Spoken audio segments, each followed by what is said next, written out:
Welcome back. Hope all of you are having fantastic starts to your Friday. We're here in the Geico OutKick studios, and a couple different things I want to get into. I'm going to start with the challenges of the bubble environment.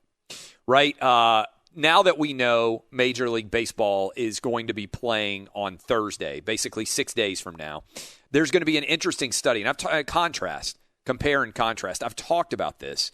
And we've talked about it with Dr. Chow, and I've talked about it a lot with you guys. Comparing and contrasting the way Major League Baseball and the NBA have decided to go about returning to play.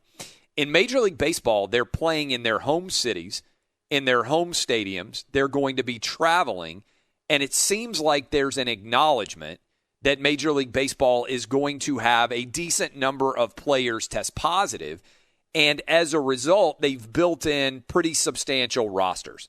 But they aren't really asking players to have to give up that much of their existing life. Now, you're not supposed to go out, to big social events. You obviously shouldn't be going to parties, things like that. Like, you're supposed to be making smart decisions to protect yourself and your teammates.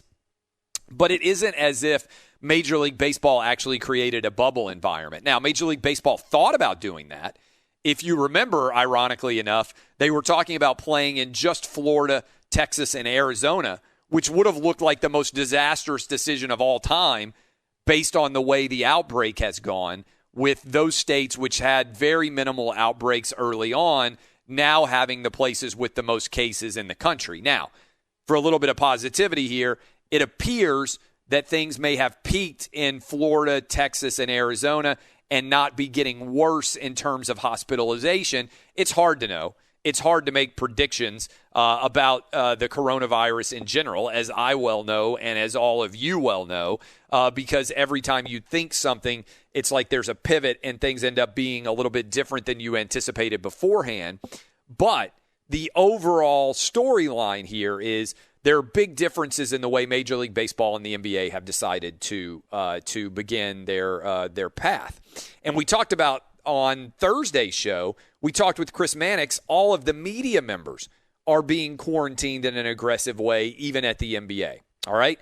The challenge becomes, once you become a member of the NBA's bubble, you aren't allowed to leave that bubble without having to reintroduce yourself via a quarantine fashion.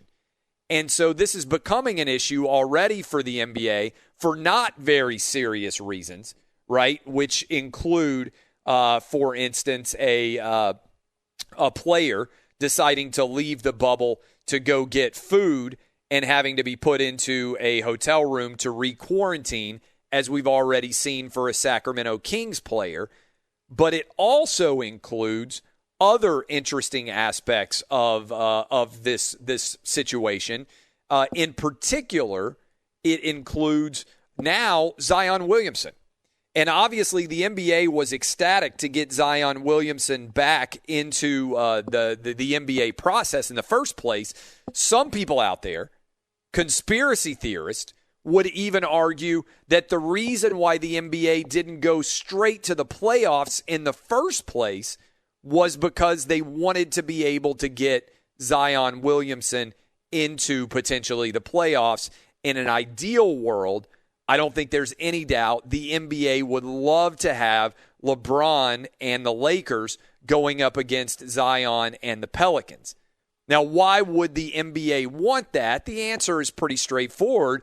The NBA sees Zion as the next LeBron, right? In an ideal world, Zion is a luminescent talent, and he has a huge fan base, seems like a very buoyant, effervescent person that many different kids and adults, NBA fans, respond to in a very positive fashion because his overall athleticism and ability is unlike the vast majority of young players in the NBA. He is a unicorn. He is an athletic freak, and the NBA smartly wants him to be one of the young franchise faces going forward because the NBA knows that replacing LeBron James is going to be very difficult. Because while LeBron has never had the intense appeal of a Michael Jordan, and I don't think he's had the overall cultural connectivity that Larry Bird and Magic Johnson did as a duo to put the NBA on the map. He certainly, if you look at his impact, LeBron being out of the playoffs might well cut 50% of the interest, because LeBron is the straw that stirs the NBA drink. People either agree or disagree with LeBron. They either root for him, they love or hate him. He's polarizing. And polarizing is good because polarizing cuts through the noise. Because sometimes people are like, oh, Clay Travis. You ever see me written about in media? You know, they say they're always like, the controversial Clay Travis. And I don't really understand that. Like, I'm always labeled controversial. I think I'm just honest. And if it's controversial to be honest, that says more about the country than it does about me. But I'm always labeled as controversial. That's not a bad thing. Because controversial really just means people have strong opinions. People either really like my show or they really hate my show. Now, I would argue that most of the people who really hate my show never listen, right? They don't really listen very often. But I also know that there are people out there listening to me right now who hate me, who hate every word, because there is a hater generation, and there are some people who get titillated based on being able to listen to people they don't like. And so LeBron has got that factor, but they need to find somebody to pass the baton to. And Steph Curry is too well-liked. I don't really think there's another LeBron out there, but being really, really well-liked is fine if everybody loves you. Like, everybody loves Patrick Mahomes right now. And the NFL is ecstatic that he's the face of the league. For a couple of years there, everybody loved Steph Curry, and the NBA was ecstatic that he was the new face of the league. Well, right now everybody loves Zion. The challenge is Zion had to leave the bubble for a health-related reason, and we certainly hope everything is going to be okay there. But the bigger issue is when Zion comes back, he doesn't just get to go back and start playing again.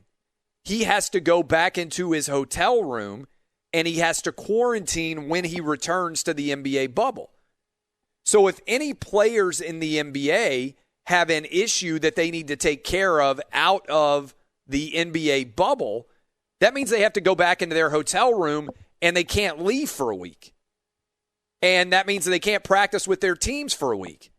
That means, in theory, they can't go to the gym for a week. Now, maybe some of these rooms that the players are staying in are super nice, and maybe there's some where they could put a treadmill or a gym in or something like that, but not being able to do anything of an athletic degree for a week is a big deal. We don't know how long Zion's going to be gone, but in theory, if you have to leave the bubble for some reason, by the time you return, your team could be in the middle of the playoffs. And you might have to miss an entire week of the playoffs. That might be 2 or 3 games because you are otherwise sitting in you're sitting outside of the of your circulation. You have to get reacclimated basically to the bubble. And so this is going to be, I think, one of the most interesting things to follow about Major League Baseball. If Zion were playing in Major League Baseball and there was an issue he could theoretically take care of it without having to bail on being able to play his sport as well. And I'm not sure whether any one or the other is going to be ultimately better in terms of what's going to happen. It could be that before all is said and done, the situation ends up being pretty good for the NBA and not very many players have to end up leaving the bubble and they have almost no infections and everybody ends up feeling fantastic about the way things went. But it's also possible, maybe even probable, that Zion Williamson-like situations are going to arise regularly and the Major League Baseball plan is going to look better. And by the way, we don't really know. It's also possible Major League Baseball will end up having a bunch of infections because their players are not in a bubble, and they're going to have all sorts of issues with their disabled list as it pertains to these details. So, in other words, this is a story that is really, really, really worth paying attention to as we continue, because it could impact in a massive way whether whoever wins the World Series or whoever wins the NBA title is considered to be a legitimate champion, because this bubble could fall apart in either direction, Major League Baseball or the NBA, and there's no real guaranteed solution for it.